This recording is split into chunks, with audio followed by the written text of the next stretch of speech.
উত্তরার মাইলস্টোন কলেজের এই ভবনে আমরা এই ভবনের সামনে রয়েছি এবং আমরা যে চিত্রটি এখন দেখতে পাচ্ছি এখন পর্যন্ত এখানে শিক্ষার্থীদের যে শিক্ষা উপকরণ বই কাগজ কলম এবং তাদের জুতা পর্যন্ত এখানে পড়ে রয়েছে এবং তারা যে বাঁচার জন্য আকুতি করেছে ছুটেছে সেই চিত্র কিন্তু এখানকার দৃশ্য দেখলে অনেকটা বোঝা যায় এবং আমরা তথ্য পেয়েছি অনেকে এখানে এসেও আশ্রয় নেওয়ার চেষ্টা করেছে কিন্তু পরিস্থিতি এতটা ভয়ঙ্কর ছিল তারা কোনোভাবেই এখান থেকে রক্ষা পাচ্ছিল না। আমি যদি ধারণা করি এখানে প্রায় 50 জন শিক্ষার্থীর ব্যাগ কিন্তু এখনও পড়ে আছে, যাদের পুরো ব্যাগে কিন্তু বই রয়েছে, এগুলো কিন্তু এখনও এখানে পড়ে রয়েছে। হয়তো জানা নেই যে শিক্ষার্থী বেঁচে আছেন কি না, কিন্তু তার প্রয়োজনীয় যে শিক্ষা উপকরণগুলো সেগুলো কিন্তু এখনও এখানে রয়ে গেছে।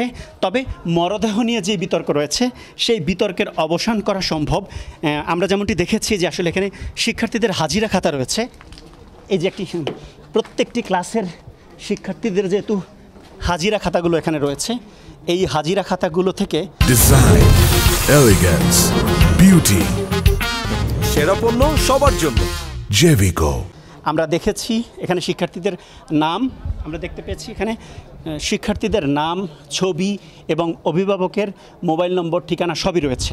এই হাজিরা খাতাগুলো থেকে শিক্ষার্থীদের অভিভাবকের সাথে যোগাযোগ করলে হয়তোবা পরিপূর্ণ তথ্য পাওয়া যেতে পারে যে আসলে তার সন্তান বেঁচে আছেন কিনা এবং অবসান করা সম্ভব আসলে কতজন নিহত হয়েছেন।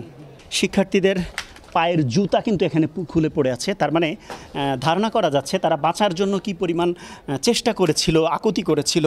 আমরা এই মুহূর্তে দেখতে পাচ্ছি এখানে কিন্তু একেবারে দেয়াল ধসে পড়েছে এবং আমরা যতটুকু তথ্য পেয়েছি একেবারে ভিতরেই কিন্তু বিমানটির মাথা কিন্তু ভিতরে ঢুকে গিয়েছে এবং ভবনগুলো কিন্তু ভেঙে একেবারে চূর্ণ বিচূর্ণ হয়ে গিয়েছে এবং যারা নিহত হয়েছে আমরা এমনটিও তথ্য পেয়েছি যে আসলে মরদেহগুলো পুরো এখানে পিষ্ট হয়েছিল। আমরা একজন শিক্ষকের সাথে কথা বলেছি, তিনি আমাদেরকে যেমনটি জানিয়েছেন যে আসলে এখানে ক্লাস শেষ হয়েছে 1টা বাজে, ক্লাস শেষ হওয়ার পর শিক্ষার্থীরা এখানে অবস্থান করছিল। অনেকে আবার বলছিল যে আসলে এখানে কোচিং ক্লাস চলছিল, সে কারণে শিক্ষার্থীরা অবস্থান করছে।